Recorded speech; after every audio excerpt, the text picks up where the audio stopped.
السلام علیکم ورحمۃ اللہ وبرکاتہ۔ سامعین عزیز وقار، میں غلام مصطفیٰ ہوں اور آپ دیکھ رہے ہیں میرا چینل پیام اسلام۔ اللہ اور اللہ کے رسول کا پیغام آپ تک پہنچانے کی کوشش کرتا ہوں۔ اس سلسلہ میں درس قرآن کا ہمارا جو سلسلہ ہے، آج کا ہمارا سبق سورۃ انفال آیت نمبر 53 ہے۔ اعوذ باللہ من الشیطان الرجیم، بسم اللہ الرحمن الرحیم۔ ذالک بأن اللہ لم یک مغیرا نعمتا انعمها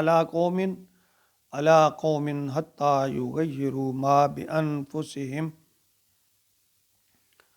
وان اللہ سمیع علیم۔ سابقہ آیات میں اللہ رب العالمین نے مشرکین اور کافروں کو ان کی بدعمالیوں نافرمانیوں سے خبردار کرتے ہوئے فرمایا کہ اگر تم باز نہیں آؤ گے تو نہ صرف دنیا میں رسوا ہو کر رہ جاؤ گے بلکہ قیامت کے دن سخت عذاب سے دوچار ہوو گے۔ یعنی انہیں ڈر اور اللہ کا خوف جو ہے وہ پیدا کرنے کے لیے فرمایا جا رہا ہے کہ حالات کو بدلنے کے لیے کوشش شرط ہوا کرتی ہے، صرف انتظار یا دعائیں حالات کو نہیں بدلتی۔ جیسے کہتے ہیں ہمت مدد خدا، تو اس لیے اللہ تعالیٰ نے بنی نوع انسان کے لیے پیغمبر رسول وہ بھیجے تاکہ قوموں کو اندھیروں سے نکال کر اجالوں میں لائیں، گمراہی سے نکال کر ہدایت کی طرف لائیں۔ تو آج انفرادی طور پر ہر مسلمان کی یہ ذمہ داری ہے کہ وہ اپنے آپ کو اور اپنوں کے حالات کو بہتر بنانے، ان کی اصلاح کرنے کی کوشش میں اپنا حصہ ضرور ڈالیں۔ تو فکر کے ساتھ ساتھ عمل کی بھی ضرورت ہوتی ہے کہ حرکت میں ہوتی ہے برکت خدا کی۔ فرمایا ذالک بأن اللہ، یہ اس لیے ہے کہ اللہ نے لم یکو مغیرن، اللہ نہیں بدلتے، اس میں تغیر نہیں آتا، نعمتاً نعمتوں میں، یعنی اللہ نے جو نعمتیں عطا کی ہیں، جو بھلائیاں عطا کی ہیں یا روزمرہ زندگی میں جو نعمتیں عطا، اللہ فرماتے ہیں علی قوم، کسی قوم پر جو میں نے نعمتیں عطا کی ہیں میں ان کو بدلتا نہیں، ان کو ختم نہیں کرتا، حتیٰ یغیروا، یہاں تک کہ وہ تبدیل کریں ما بانفسہم، خود اس کو، یعنی ان کی اندرونی کیفیت، ان کے اعمال اس کو تبدیل کرنے کا سبب بنے۔ اچھائی ہے تو اچھی تبدیلی، برائی ہے تو بری تبدیلی۔ تو اللہ کی توحید اور اس کے حکام کے مطابق حق کی دعوت جو ہے وہ اللہ کے پیغمبروں نے دی، اور ان پر جن لوگوں نے لبیک کہا ان کو اللہ تعالیٰ نے نعمتوں سے نوازا، ان پر اپنے انعامات کی بارش کی۔ اور اس کے ساتھ ساتھ جس نے پیغمبروں کو یا رسول کو ان کا انکار کیا تو وہ کفر و ضلالت کی روش اختیار کر لی، اللہ کی رستے کو چھوڑ کر وہ شرک کی طرف مائل ہو گئے، تو اللہ نے پھر ان سے منہ موڑ لیا، پھر ان پر طرح طرح کے عذاب آئے، ان قوموں پر، ان لوگوں پر۔ یعنی قرآن پاک میں مختلف مقامات ہر قوم کے بارے میں، یہ سلسلہ حضرت نوح سے شروع ہوا۔ تو جب وہ کشتی بنا رہے تھے تو مسلمانوں کی نسل سے وہاں موجود تھی، گمراہ جو تھے ان کو مذاق کر رہے تھے۔ پھر اسی طرح قوم ہود اور اس کے بعد یعنی شعیب، سمود، صالح، سب کی قوموں پر جس اللہ فرماتے ہیں پھر جب انہوں نے اللہ کے رستے کو چھوڑا تو میں نے ان کی جو میں نے نعمتیں عطا کر رکھی تھیں ان کو میں نے متغیر، تبدیل کر دیا، یعنی ان کی برائیوں کے سبب میں نے ان کو جو انعامات دے رکھے تھے وہ واپس لے لیے، اور پھر وہ عذاب کا مستحق ٹھہرے۔ کیوں؟ اپنے اعمال کے سبب۔ دیکھیں اس فلسفہ کے مطابق جب کوئی قوم محنت کو اپنا شعار بناتی ہے، یہاں جو فرمایا گیا ہے نا کہ جب انسان کوئی محنت کرتا ہے تو اس قوم میں پھر مثبت تبدیلی آتی ہے اور وہ نظر بھی آتی ہے۔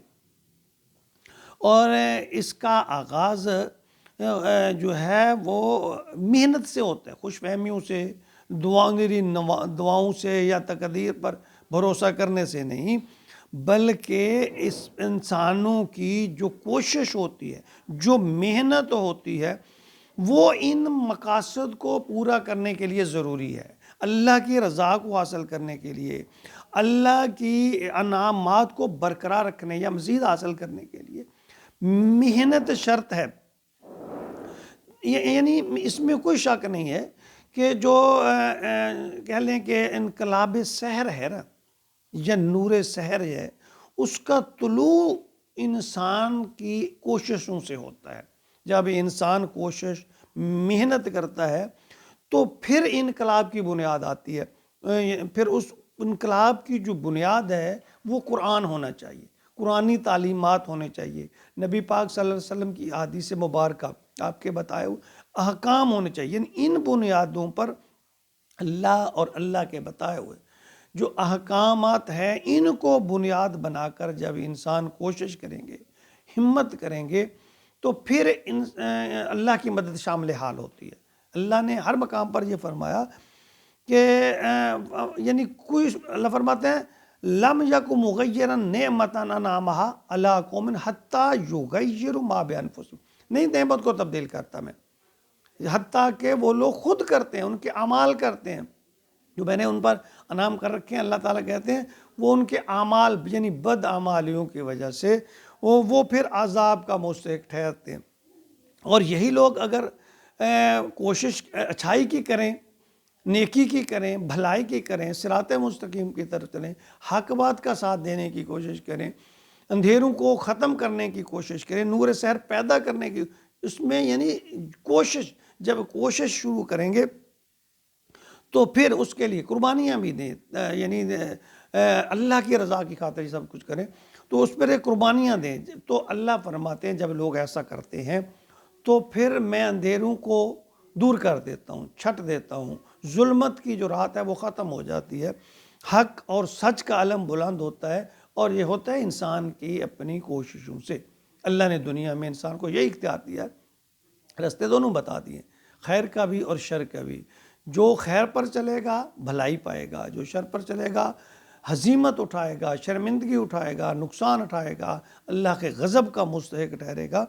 تو ہمیں اچھے اور برے، اور اللہ نے انسان کو یہ سمجھ بھی، شعور بھی عطا کر دیا ہے کہ وہ اچھائی اور برائی کو سمجھ سکتا ہے۔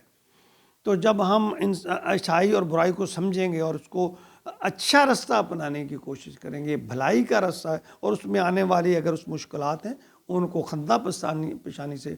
برداشت کریں گے، صرف اس کے لیے کہ اللہ راضی ہو جائے،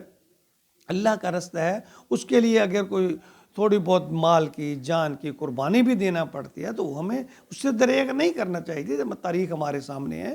صحابہ اکرام، اس کے بعد دیکھیں کتنے لوگوں نے کتنی قربانیاں دی، اپنا مال، جان، گھر بار سب کو قربان کر دیا، لیکن آج تاریخ میں ان کا نام